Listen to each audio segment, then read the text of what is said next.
তো বন্ধুরা, চলে এলাম চায়না রান্নাঘরে। আজকে আমি বানাবো দোকানের মতন ডালমুট ভাজা। তার জন্য আমি কড়াইতে তেল দিয়ে দিচ্ছি। তেল গরম হয়ে গেছে, আমি এবার এতে দিয়ে দিলাম ভিজিয়ে রাখা ডাল।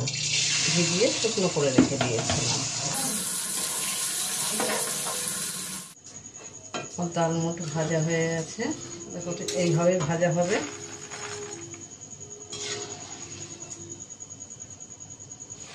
ডালমুট খেতেও খুব ভালো, মুখরোচক খাবার একটা।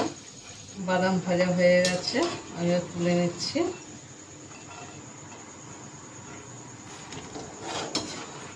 ভেজে নিচ্ছি কারি পাতা, ভাজা হয়ে গেছে, একটা পাত্রে তুলে নিচ্ছি।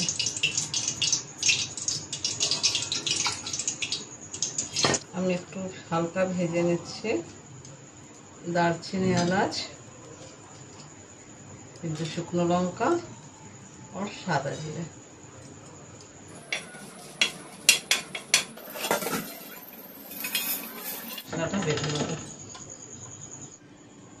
সব ভাজা হয়ে গেছে, আমি এবার মিক্স করব।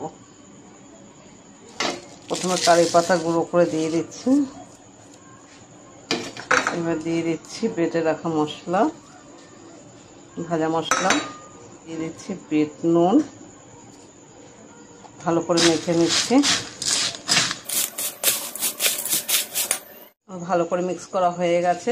তোমরা অবশ্যই বাড়িতে বানাবে, বানিয়ে খেয়ে দেখবে। ভালো লাগলে আমাকে কমেন্টে জানিও। আমার চ্যানেলটিকে লাইক, সাবস্ক্রাইব করে লাইক শেয়ার করে দিও।